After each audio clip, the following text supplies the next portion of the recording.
Hello everyone. आज हम इस चैप्टर के लास्ट टॉपिक पे आ चुके हैं। लास्ट वीडियो में मैंने आपको पावर ऑफ प्राइम मिनिस्टर बताया था। आज हम पढ़ेंगे प्रेसिडेंट के बारे में, जो कि एक इम्पॉर्टेंट रोल प्ले करता है पार्लियामेंट में। जैसे कि हम जानते हैं कि प्राइम मिनिस्टर हेड होता है गवर्नमेंट का, वैसे ही प्रेसिडेंट भी हेड होता है सारे स्टेट्स का। पॉलिटिकल सिस्टम्स का जो हेड है, जो स्टेट में पावर को एक्सरसाइज करता है, जिनके पास नॉमिनल पावर्स होते हैं, उनका हेड प्रेसिडेंट होता है।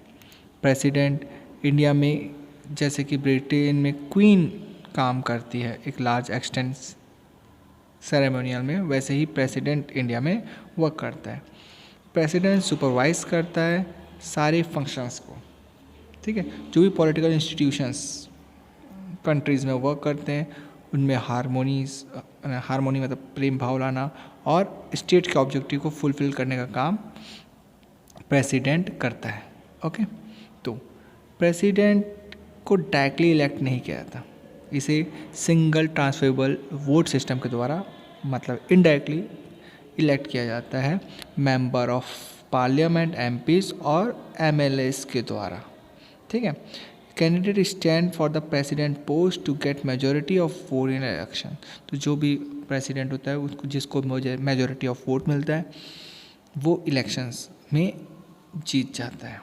प्रेसिडेंट रिप्रेजेंट करता है पूरे इंटायर नेशन को। इसके साथ साथ प्रेसिडेंट कभी भी डायरेक्ट पॉपुलैरिटी अटैम्प्ट नहीं कर पाता, जैसे कि प्राइम मिनिस्टर, क्योंकि प्राइम मिनिस्टर सीधा लोगों के द्वारा चुने जाता है। तो इस कारण वो नॉमिनल एग्जीक्यूटिव होता है। साथ ही साथ जो पावर है प्रेसिडेंट की, वो भी कॉन्स्टिट्यूशन में लिमिटेड है, ना के बराबर है, क्योंकि गवर्नमेंट जो भी एक्टिविटीज़ करती है, काम करती है, वो प्रेसिडेंट के नाम पे करती है। काम गवर्नमेंट करती है, लेकिन नाम प्रेसिडेंट के नाम पे किया जाता है। काम जो है वो प्रेसिडेंट के नाम पे किया जाता है। पॉलिसी डिसीजन जो गवर्नमेंट का है, वो भी उसी के नाम पे इशू होता है। इसके अलावा मेजर अपॉइंटमेंट प्रेसिडेंट ही करता है, जिसमें होता है appointment of chief justice of India, जज of supreme courts and high courts, governor of state, election commissioner, ambassador of the other countries, ये सारे वो अपॉइंट करता है। इसके साथ साथ जितने भी इंटरनेशनल ट्रीटीज़ हैं, एग्रीमेंट्स हैं, वो प्रेसिडेंट के नाम पे ही साइन किए जाते हैं। प्रेसिडेंट सुप्रीम कमांडर होता है डिफेंस फोर्स, मतलब एयर फोर्स, आर्मी और नेवी का चीफ कमांडर होता है। प्रेसिडेंट सारे पावर यूज़ तो करता है, पर वो काउंसिल ऑफ मिनिस्टर के एडवाइस पे ही ये पावर को यूज़ कर सकता है। प्रेसिडेंट काउंसिल ऑफ मिनिस्टर के कंसिडरेशन पे, उनके एडवाइस पे ही वर्क करता है, ठीक है। अगर वे किसी चीज़ को बार बार एडवाइस करेंगे करने के लिए, तो प्रेसिडेंट बाउंड होता है उनके द्वारा दिए गए एडवाइस पे वर्क करने के लिए। इसके अलावा अगर बिल पास पार्लियामेंट में हो जाता है, तो प्रेसिडेंट उस पे साइन करता है, तब जाकर के वो कानून बनता है।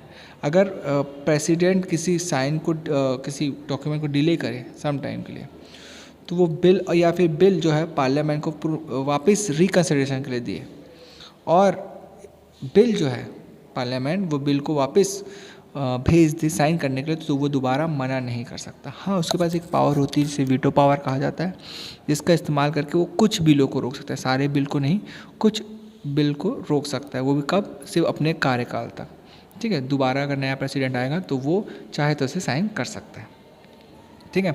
इसके अलावा प्राइम मिनिस्टर को तो वो खुद ही अपॉइंट करता है, ठीक है।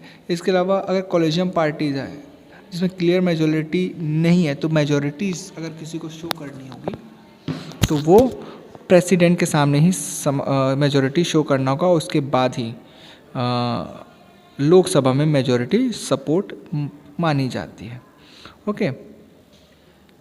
इसके अलावा कई बार नो पार्टी कॉलेजियम मेजॉरिटीज़ लोकसभा में नहीं आ पाती, तो ऐसे में लोकसभा की कार्यकाल को रद्द करने का भी ताकत प्रेसिडेंट के पास होता है, ठीक है।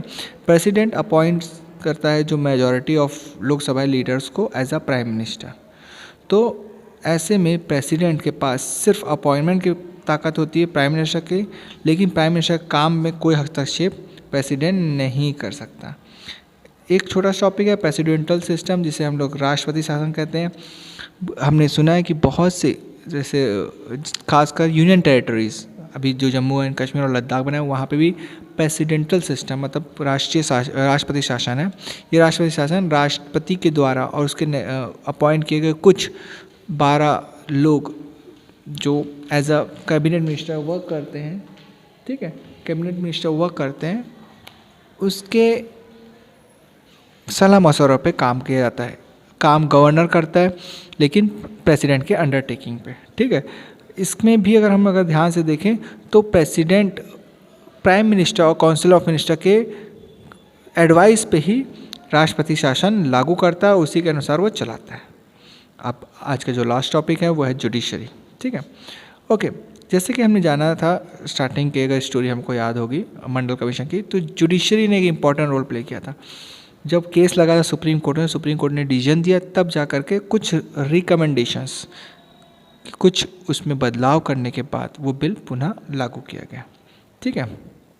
तो सुप्रीम कोर्ट एक अहम रोल प्ले करता है, उसकी वर्डिक्ट को एज अ लॉ माना जाता है पूरे कंट्री में। तो अगर supreme if there was nothing like a supreme court in a country, तो सुप्रीम कोर्ट से ऊपर कोई बड़ी कोर्ट नहीं मानी जाती। सुप्रीम कोर्ट के जज के पास गवर्नमेंट के खिलाफ एक्शन लेने की पावर भी होती है। If it had a power, no trust of supreme court give to a fair verdict. अगर उनके पास ये पावर नहीं होती तो सुप्रीम कोर्ट की वर्डिक्ट को प्राइम मिनिस्टर और बाकी काउंसिल ऑफ मिनिस्टर अपने दबाव से बदल सकते थे। इस कारण उनकी पावर ज़्यादा रखी गई है।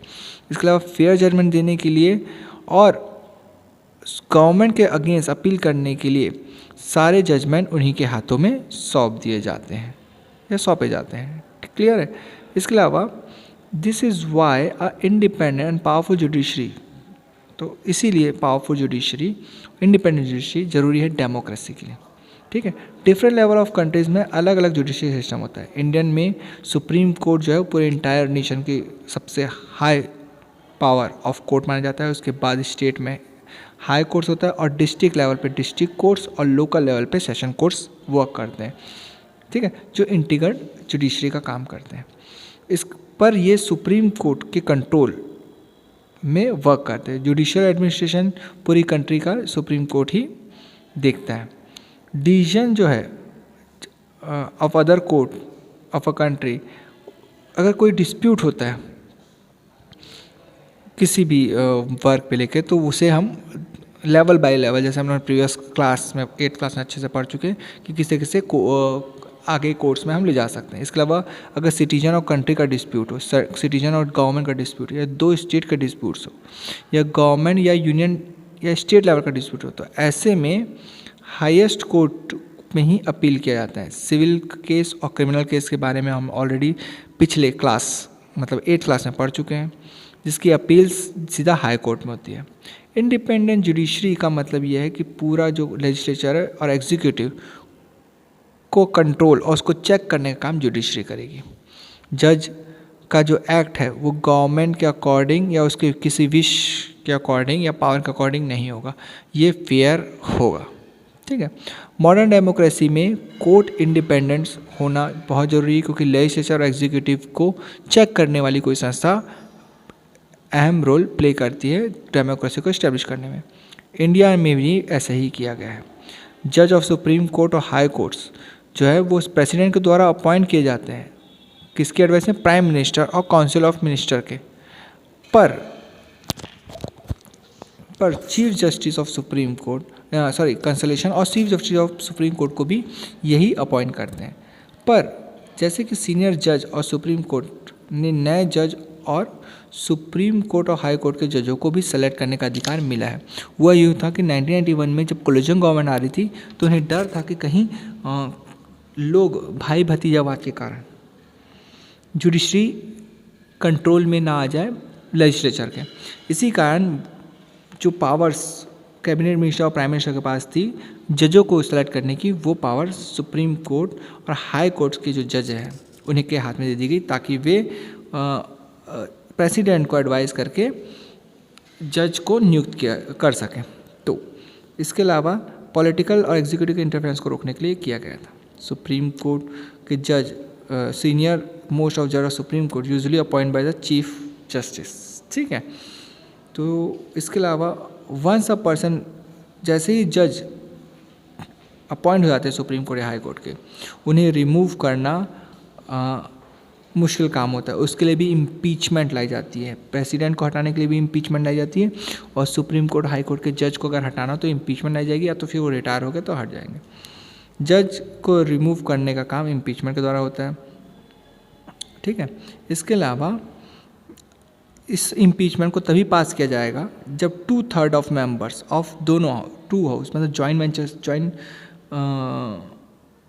सेशन बुलाया जाएगा लोकसभा का और राज्यसभा का, और उसके 2/3 मेंबर फेवर होने चाहिए इम्पीचमेंट के, तभी प्रेसिडेंट, सुप्रीम कोर्ट का जज और हाई कोर्ट के जज को हटाया जा सकता है, ठीक है। पर आज तक कभी भी इंडियन हिस्ट्री में ऐसा कभी नहीं हुआ है। The judiciary of India also of the most powerful world in India. जो जुडिशरी जो इंडिया की वो बहुत ही पावरफुल है वर्ल्ड में, ठीक है। वर्ल्ड लेवल पर अगर हम देखें तो इंडिया का जुडिशरी बहुत ज़्यादा पावरफुल है। सुप्रीम कोर्ट और हाई कोर्ट को बहुत सी पावर दी गई है कि वो कॉन्स्टिट्यूशन ऑफ इंडिया में की रक्षा कर सके और उन्हें बनाए रख सके, उसके मौलिक जो मूलभूत आधार है उसे बनाए रख सके। तो इनके डिक्लेयर किए गए जितने भी लॉ है, लेजिस्लेचर्स, एग्जीक्यूटिव, वो एक लॉ वर्क करते हैं सारे कंट्री में, ठीक है। इसके अगेंस्ट कोई भी लेजिस्लेचर या एग्जीक्यूटिव नहीं जा सकता, इसका अधिकार कॉन्स्टिट्यूशन में दिया गया है। इसके अलावा constitutional validity of a legislature and action of executive of the country when it is challenge before the judicially review, the supreme court of India also rule to the core and the basic principle of constitution change by the parliament. तो supreme court और high court के पास ये अधिकार होता है कि अगर पार्लियामेंट कोई ऐसा कानून लाती है जो कॉन्स्टिट्यूशन की आत्मा को या उसके मूल आधार को बदलने की कोशिश किया जा सकता है, तो ऐसे में सुप्रीम कोर्ट उस लॉ को या उस बिल को निल या पूरी तरह से कैंसिल घोषित कर सकती है। तो इतना पावर इंडिपेंडेंस के बाद इंडियन जुडिशरी को दिया गया है, ठीक है। इसके अलावा फंडामेंटल जो राइट्स हैं लोगों के, उसके अधिकार की रक्षा का अधिकार भी सुप्रीम कोर्ट और हाई कोर्ट को दिया गया है, जिसके बारे में हम इसके बाद के चैप्टर्स में पढ़ेंगे। तो इसके अलावा अगर कोई डिस्प्यूट, अगर किसी भी ह्यूमन राइट्स वॉल्यूशन होता है या पब्लिक इंटरेस्ट में कोई लॉ लाया जाता है, तो ऐसे चीज़ों में सुप्रीम कोर्ट और हाई कोर्ट में अपील की जा सकती है और उसकी वर्डिंग को लास्ट माना जाएगा, ओके। तो इस तरीके से एक पावरफुल जुडिशियल सिस्टम इंडिया को दिया गया है, ओके स्टूडेंट। होप आपको ये पूरा चैप्टर अच्छे से समझ में आया होगा।